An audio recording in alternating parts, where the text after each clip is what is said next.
करुणाक्रांतनाशाय नाशाय विपदाम्भुवः श्रद्धया करबद्धोऽहं नमामि परमेश्वरम्। आज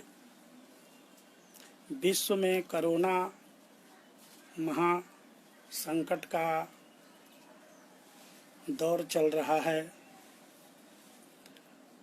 इसलिए सर्वप्रथम उस कोरोना संकट के विनाश के लिए और संसार में जो विपदाएं उपस्थित हो गई हैं उसके विनाश के लिए परम पिता परमेश्वर से करबद्ध प्रार्थना करता हूँ। आज का पाठ मंगलाचरण का पाठ विशेषकर इसलिए रखा गया है कि इस संकट से निपटने के लिए अध्यापक और छात्र दोनों को मंगलाचरण करना चाहिए। हमारी परंपरा भी रही है कि किसी भी कार्य को प्रारंभ करने के पहले मंगलाचरण किया जाता है। वह मंगलाचरण 3 प्रकार का होता है: वस्तु निर्देशात्मक, आशीर्वादात्मक और नमस्कारात्मक। वह मंगलाचरण 3 जगह किया जाता है। किसी भी कार्य को प्रारंभ करने के पहले, उस कार्य के मध्य में और पुनः उस कार्य के अंत में। तो अब उस मंगलाचरण किस प्रकार से किया जाए, इस संबंध में प्रथम मैं आप लोगों को बतलाता हूँ कि मंगलाचरण का जो अर्थ है नमस्कार करना। नमस्कार प्रणाम शब्द जो है उसमें नम धातु का प्रयोग हुआ है, जिस नम धातु का अर्थ होता है झुकना, विनम्र होना। हमारे शास्त्रों में उस नमस्कार को करने की 2 परिपाटी मुख्य रूप से बताई गई है। प्रथम है कर चरण संयोगानुकूलो व्यापारः नम धातु अर्थः, अर्थात नम धातु का अर्थ होता है अपने कर से, अर्थात कर कमलों के द्वारा जिसको प्रणाम कर रहे हैं उनके पद कमलों का स्पर्श करना। साथ ही यह भी भाव होना चाहिए कि मैं जिनको प्रणाम कर रहा हूँ उससे बिल्कुल निम्न कोटि का हूँ और जिनको मैं प्रणाम कर रहा हूँ वह उच्च कोटि के हैं।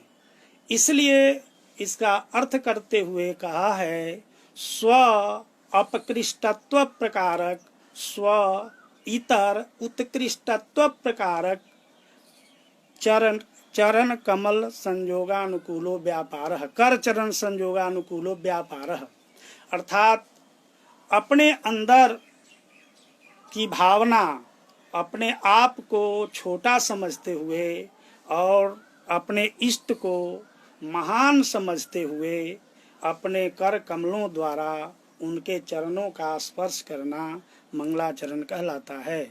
दूसरा अर्थ कर सिर संयोगानुकूलो व्यापारः, अर्थात अपने कर के द्वारा, अपने कर कमलों के द्वारा अपने सिर का स्पर्श करना नमस्कार कहलाता है।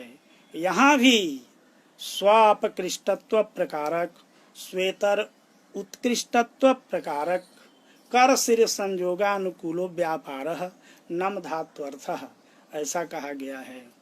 इस तरह हम लोग नमस्कार करते हैं।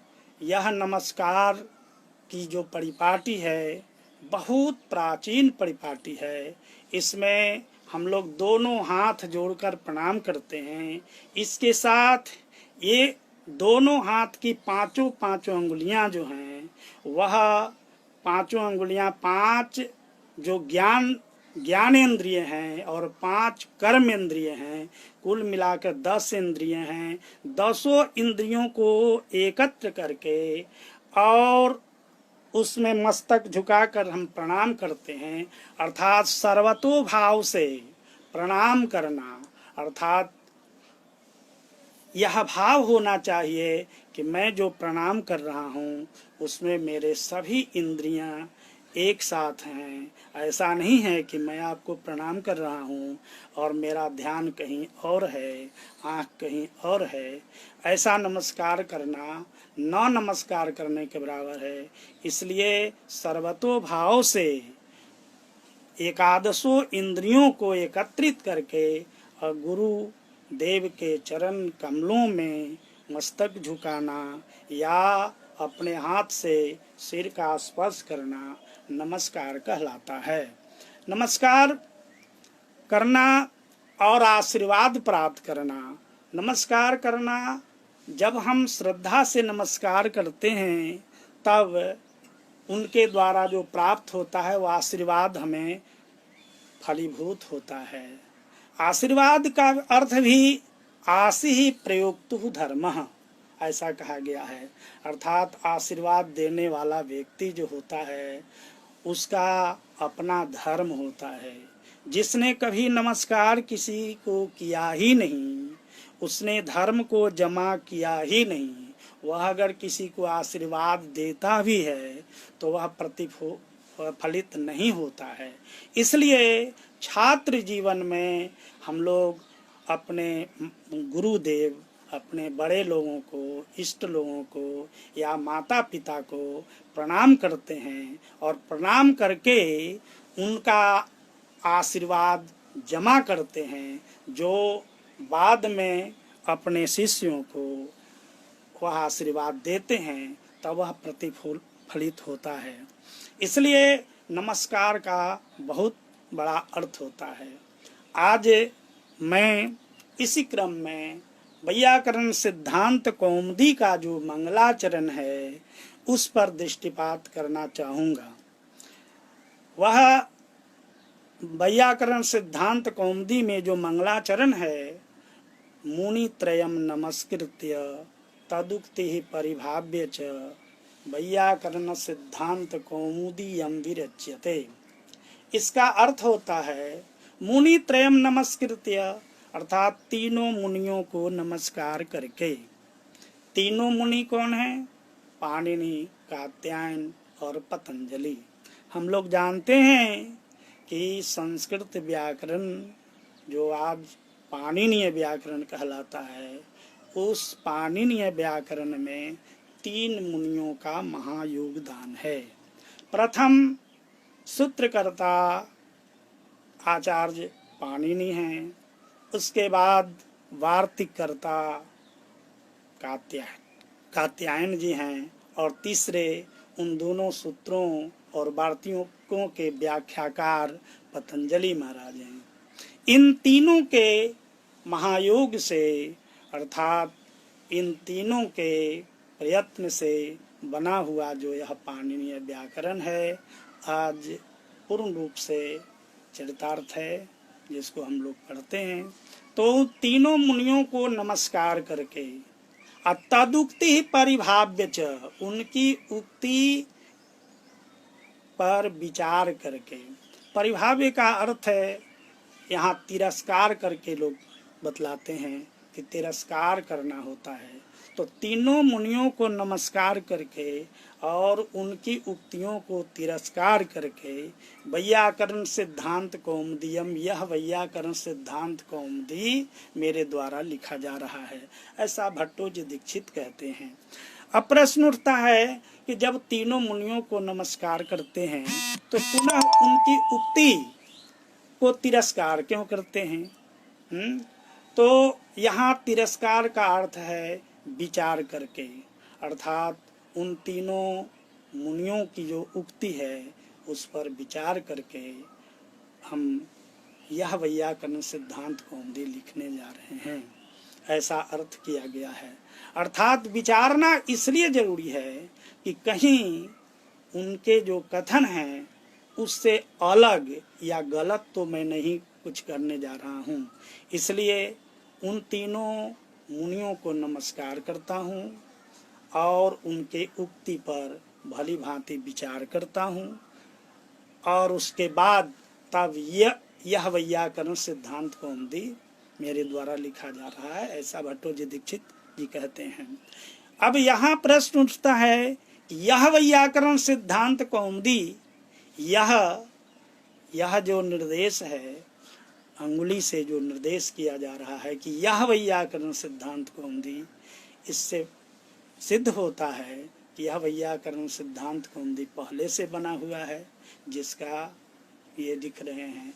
तो ऐसी बात नहीं है। कर्ता जो होता है उसके मन मस्तिष्क में वह पहले उपस्थित हो जाता है। उस अपने मस्तिष्क में उपस्थित जो सिद्धांत कौमुदी है उसके ऊपर इशारा करते हुए, निर्देश करते हुए कहते हैं कि यह वैयाकरण सिद्धांत कौमुदी जो मेरे मन मस्तिष्क में बना हुआ है उसको मैं लिखने जा रहा हूँ। पुनः इस पर प्रश्न उठता है कि लिखने जा रहा हूँ यह वर्तमान काल क्यों? क्योंकि अभी तो मंगलाचरण कर रहे हैं, तो उनको कहना चाहिए कि इयम वैयाकरण सिद्धांत कौमुदी विरचिष्यते, माने यह वैयाकरण सिद्धांत कौमुदी मेरे द्वारा लिखा जाएगा, ऐसा लिखना चाहिए, क्योंकि अभी वो मंगलाचरण कर रहे हैं। तो यह मैं आपको बतला दूं कि यह वर्तमान काल का जो प्रयोग हुआ है वह एक सूत्र है, वर्तमान सामीप्य वर्तमान वदवा, अर्थात वर्तमान के समीप जो भूतकाल है या भविष्यत काल है उस काल में भी वर्तमान के समान प्रयोग होता है। जैसा हिंदी में भी प्रचलन, लोक में भी प्रचलन ऐसा देखने को मिलता है। जैसे कोई कल पटना से आया है या कल दिल्ली से आया है तो भूतकाल में आया, किंतु कहता है मैं कल ही तो आ रहा हूँ, कल ही तो मैं दिल्ली से आ रहा हूँ। कोई जाने वाला है कल या 2 दिन के बाद, तो मैं 2 दिन के बाद दिल्ली जाने वाला हूँ, जा रहा हूँ, कल 2 दिन के बाद भी जाना है तो कहते हैं दिल्ली जा रहा हूँ, ऐसा बोलते हैं। तो वर्तमान सामीप्य वर्तमान वादवा, इस पाणिनीय सूत्र के अनुसार वर्तमान काल का प्रयोग भूतकाल और भविष्यत काल के अर्थ में भी किया जाता है। तो यहाँ भविष्यत काल के अर्थ में किया गया है, इसलिए विरच्यते पद भी ठीक है। अब यहाँ एक प्रश्न उठता है कि मुनि त्रयम नमस्कृत्य तदुक्ति परिभाव्य च। तो हम लोग पढ़ चुके हैं कि नमः के योग में नमः गणेशाय इत्यादि जो प्रयोग है, तो नमः स्वस्ति स्वाहा स्वधा अलम बसट योगाच, इस सूत्र से चतुर्थी विभक्ति होती है। तो यहाँ भी मुनि त्रयम नमस्कृत्य, इस पद में मुनि त्रयम के जगह पर मुनि त्रयाय ऐसा चतुर्थी विभक्ति का प्रयोग करना चाहिए था, ऐसा क्यों नहीं किया गया? इस प्रश्न का उत्तर है, सिद्धांत कौमुदीकार देते हैं कि उपपद विभक्ते कारक विभक्तिर बलियसी, उपपद विभक्ति से कारक विभक्ति बलवती होती है। अर्थात उपपद विभक्ति और कारक विभक्ति, ये 2 प्रकार की विभक्तियां होती हैं, उसमें उपपद विभक्ति से कारक विभक्ति बलवती होती है। अब क्या उपपद विभक्ति है और क्या कारक विभक्ति है, यह भी समझने की आवश्यकता है। तो वहाँ सिद्धांत कौमुदीकार कहते हैं कि पदमाश्रित्योत्पन्ना या विभक्ति सा उपपद विभक्ति और क्रियाम आश्रित्योत्पन्ना या विभक्ति सा कारक विभक्ति। अर्थात पद को आश्रयन करके, पद को मान करके जो विभक्ति उत्पन्न होती है उसे उपपद विभक्ति कहते हैं। जैसा सहयोगे तृतीया, सह एक पद है, इसके योग में तृतीया विभक्ति, नमः एक पद है, इसके योग में चतुर्थी विभक्ति, यह उपपद विभक्ति है। और क्रिया को मान करके जो विभक्ति उत्पन्न होती है उसे कारक विभक्ति कहते हैं। तो यहाँ उपपद विभक्ति से कारक विभक्ति बलवती होती है, इस कारण से चतुर्थी विभक्ति न होकर के द्वितीया विभक्ति का प्रयोग किया गया है।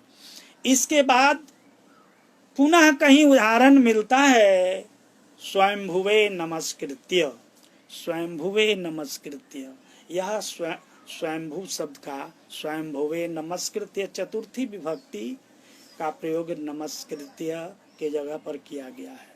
तो नमस्कार दो प्रकार का होता है, एक इष्ट को अपने अनुकूल करना और एक कृतज्ञता ज्ञापित करना। अर्थात महान लोग जब कोई काम करते हैं तो उस काम के लिए उनको कृतज्ञता ज्ञापित करते हैं। अर्थात जिस व्याकरण को पढ़ रहे हैं उस व्याकरण के लेखक आचार्य पाणिनि हैं, कात्यायन हैं, पतंजलि हैं, और उसी व्याकरण के सहारे हम लोग आगे बढ़ेंगे, इसलिए उनके प्रति कृतज्ञता ज्ञापित करना। वैसी स्थिति में वहाँ द्वितीया विभक्ति होगी। और जहाँ इस भाव से प्रणाम करना है कि वो मेरे अनुकूल हो जाएं, अर्थात मैं जो चाह रहा हूँ उसके अनुकूल हो जाएं, हम पर कृपा करें, जैसे इष्ट देव करते हैं, परमपिता परमेश्वर करते हैं, वैसा भाव जब लाना होता है तब वहाँ चतुर्थी विभक्ति हो सकती है, ऐसा कहा गया है। ऐसे भी कहा गया है कि कारक जो होता है विवक्षाधीन होता है। फिर भी हम लोग यहाँ यह मान करके चलेंगे कि उपपद विभक्ति से कारक विभक्ति बलवती होती है, इस कारण यहाँ चतुर्थी विभक्ति न होकर के द्वितीया विभक्ति का प्रयोग किया गया है। तो इस तरह हम लोग मंगलाचरण का जो आज का जो कार्यक्रम है, मंगलाचरण हम लोग किए, और आगे का पाठ जब हम प्रारंभ करेंगे तो फिर सिद्धांत कौमुदी का संधि प्रकरण या कारक प्रकरण जैसा जिनका होगा वो हम लोग पाठ करेंगे। जय श्री